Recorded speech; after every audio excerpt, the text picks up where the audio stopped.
చేసుకోవాలి. అది ఓకేనండి. ఆయన రాసులను బట్టి నక్షత్రాన్ని బట్టి ఒక మాట చెప్పండి. ఆయన నాగ చైతన్య శోభిత ధూళిపాడు 2027 విడిపోతారు, కలిసి ఉండరని చెప్పాడు. అంతకుముందు సమంతాను వీళ్ళు విడిపోతారని చెప్పాడు. రష్మికకిను రక్షిత్ శెట్టికి మధ్య బంధం బాగుండదు, వీళ్ళు కలిసిపోయి ఉండొద్దని చెప్పాడు. ప్రభాస్ సినిమాలు ఫ్లాప్ అయిపోతాయని చెప్పాడు. లేకపోతే రేవంత్ రెడ్డి గెలవడని చెప్పాడు, చంద్రబాబు గెలవడని చెప్పాడు. అట్లాగే వేణుస్వామి వైవాహిక జీవితం ఎలా ఉండబోతుందండి భవిష్యత్తు? అంటే ఆయన భార్యతో కలకాలం మంచిగా ఆరోగ్యంగా జీవితం అట్లాగే సాగిపోతుందంటారు. కాపురం కళతర స్థానం బలంగా ఉందా? ఇక్కడ ఏంటంటేనండి, వివాహ స్థానం 7వ స్థానం ఎవరికైనా. తర్వాత ఇక్కడ ఏంటంటే జాతకంలో వీరి యొక్క వివాహ స్థానాధిపతి మరియు యోగకారకుడైనటువంటి నవమాధిపతి ఇద్దరు కలిసి, రవి బుధులు ఇద్దరు కలిసి కుటుంబ స్థానంలో ఉండడం. ఈ వీరికి ప్రేమ వివాహం అనేటువంటిది జరగడానికి గల కారణం ఏంటంటే, వీరు మనకు అనేక సందర్భాల్లో ఇష్టపడి వివాహం చేసుకున్నామని చెప్పారు. అంటే ఇక్కడ ఏంటంటే లగ్నాత్తు ప్రేమ స్థానాధిపతి అయినటువంటి వాడు కుజుడు, అలాగే ప్రేమను సూచించేటువంటి కనుక లవ్ గాడ్ అనేటువంటిది శుక్రుడు. అట్టి కుజుడు శుక్రుడు పరస్పర వీక్షణ చేసుకుని ఉండడం వల్ల ఏమవుతుందనంటే ప్రేమ వివాహము ఇష్టపడి చేసుకునేటువంటి వివాహం జరుగుతుంది. అది అయితే సహజంగా జాతకరీత్యా ఏంటంటే శుక్రుడు భోగానికి కామానికి ప్రతీక అయితే కుజుడు అతి కామకత్వకానికి ప్రతీక. సో ఇక్కడ ఏమవుతుందంటే శుక్రకుజులు ఎవరి జాతకంలో కలిసినా, శుక్రకుజులు ఎవరి జాతకంలో పరస్పర వీక్షణ కనుక 7th ఆస్పెక్ట్తో ఎవరిదాన్ని వీక్షణ చేసుకున్నా ఏం జరుగుతుంది అనంటే వారికి ద్వితీయ వివాహ యోగ్యత కలుగుతుందని చెప్పడం, లేదా మనస్పర్ధలు వస్తాయని చెప్పడం జరుగుతుంది. అవి ఆ యొక్క దశలు అంతర్దశలు వచ్చినప్పుడు ఏర్పడతాయి. అయితే ఇక్కడ శుక్రకుజులు పరస్పర వీక్షణ చేసుకుంటున్నారు వీరి జాతకంలో, కాబట్టి వీరు పరిహారాలు కూడా చేసుకుని ఉంటారు. ఖచ్చితంగా పరిహారంలో భాగంగా కదలి వివాహం అటువంటిదన్నీ కూడా ఎన్నాళ్ళ నుంచో ఉన్నాయి. నిండు నూరేళ్లు పిల్లా పాపలతో పచ్చగా వదిలే పరిస్థితి లేదు, ఉంటుందండి, జీవితంలో ఉంటుంది. కాకపోతే ఏంటంటే వీరి జాతకంలో కొన్ని లోపాలు కూడా ఉన్నాయి. వాటికి నివారణ చర్యలు చేసుకుంటారు. ఎందుకంటే పితృశాపం వీరి జాతకంలో ఉంది. ఖచ్చితంగా వీరి వంశంలో చూసుకుంటే వీరి నా తండ్రి గారి వైపు 6 తరాలు, తల్లి గారి వైపు 3 తరాల్లో దుర్మరణాలు కూడా ఉంటాయి వీరి జాతకంలో. అది పితృశాపం వీరి జాతకంలో కనబడుతుంది. శుక్రకుజుల పరస్పర వీక్షణ అనేటువంటిది పూర్వకాలానికి నేను ఇంతకుముందే చెప్పాను. పూర్వకాలంలో సమాజం అంటే గౌరవము, పెద్దవాళ్ళంటే భయం ఉండడం వల్ల ఎన్ని కష్టాలు వచ్చినా ఉన్నారు. ఈ రోజుల్లో అటువంటి పరిస్థితి లేదండి. అంటే మీరు చెప్పిన జాతక నక్రం ఇందాక ఒకటి చెప్పారు ఏంటంటే అది శుక్రుడు కుజుని యొక్క పరస్పర వీక్షణ.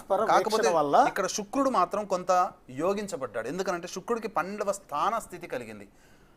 స్థాన స్థితి కలగడం వల్ల కొంతవరకు సమస్యలు అనేటువంటివి ఉండదు. అయితే ఇక్కడ మీరు వేసిన ఈ జాతక చక్రం ప్రకారం ఈ శుక్రుడు కుజుడు పరస్పర వీక్షణ వల్ల ద్వితీయ వివాహ యోగం ఉందా ఆయనకి? అంటే ఇక్కడ మన జాగ్రత్తగా గమనించుకోవాల్సిన అంశం ఏంటంటే శుక్రకుజుల పరస్పరం ఉన్నప్పుడు దూరంగా ఉంటారు అని అర్థం.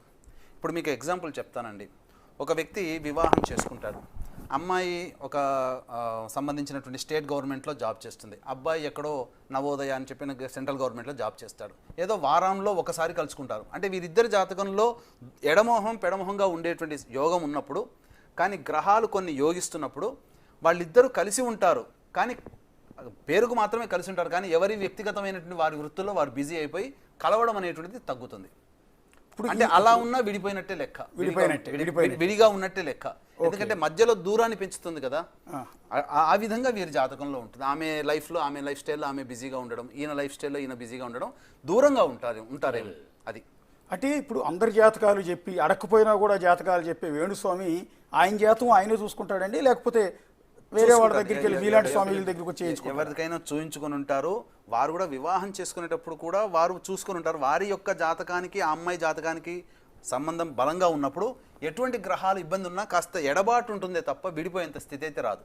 ఇప్పుడు సమంత గారి జాతకంలో అలాగే నాగ చైతన్య గారి జాతకంలో చూసినప్పుడు వారి యొక్క లగ్నాధిపతులు ఇద్దరు పరస్పర శత్రువులు అవ్వడం వల్ల వారు వివాహం చేసుకున్న 3-4 సంవత్సరాల వరకు వాళ్ళు కలిసి ఉండలేదు. ఎక్కువగా వాళ్ళ లైఫ్లో వాళ్ళు బిజీగా ఉన్నారు, ఆమె షూటింగ్లో ఈయన షూటింగ్లో. కానీ కరోనా సమయంలో వాళ్ళిద్దరిని ఏకం చేసింది. వాళ్ళిద్దరూ ఒకే చోట ఎవరైనా ఉండాల్సి వచ్చింది. కాబట్టి అక్కడ మనస్పర్ధలు ప్రారంభమై ఆ తర్వాత తీసుకున్న నిర్ణయాల వల్లనే వీరికి ఎడబాటు అనేటువంటిది కలిగింది నాగ చైతన్యకి. వేణుస్వామి జాతకం ప్రకారం మీరు చెప్పిన ప్రకారం 2026 వరకు ఆయనకు అదే విధంగా డౌన్ఫాల్, ఈ విధంగా అబాస్పాలు కావటం, ఈ విధంగా జనాల చేత తిట్టులు తింటాం, డౌన్ఫాల్ ఉంటుంది. కానీ దీని నుంచి బయటపడాలంటే ఇక మనం నోరు కట్టడి చేసుకొని మనం జాగ్రత్తగా ఉండకంటే వచ్చే ఉపద్రవం ఉన్నప్పుడు ఆ ఉపద్రవాన్ని తట్టుకోవాలంటే దాన్ని ఇంకా పెంచే విధంగా మన బిహేవియర్ ఉండకుండా తగ్గించుకునేటట్టుగా ఉంటే కనుక ఆ గ్రహ ప్రభావం కూడా తగ్గుతుంది. కంట్రోల్ చేసుకోవాలి మీన్స్ అనవసరమైన వివాదాల్లో తలదూర్చడం, అవసరం లేకపోయినా అడకపోయిన వారికి జాతకాలు చెప్పడం లాంటివి కాకుండా. అది ఖచ్చితంగా ఒక వ్యక్తి యొక్క జీవితంలో ఎప్పుడు కూడా చెడు అనేటువంటిది కోరుకోకూడదండి. 2013 సంవత్సరంలోనండి, దీనికి ఉదాహరణ చెప్తానంటే, ఇది ఈ సమయంలో మీరు అన్నారు, ఈ సమయం సందర్భం కూడా ఉంది కాబట్టి 2013లో మెదక్ నుంచి నాకు ఒక ఆవిడ ఫోన్ చేసింది. ఏమండి, మా తోటి కోడలికి డెలివరీ అయింది, అయితే ప్రీమెచ్యూర్ డెలివరీ అవ్వడం వల్ల ఉమ్మనీరు లేకపోవడం వల్ల 7వ నెలను తీశారు, డాక్టర్లు 50-50 ఛాన్స్ లేదని అంటున్నారు.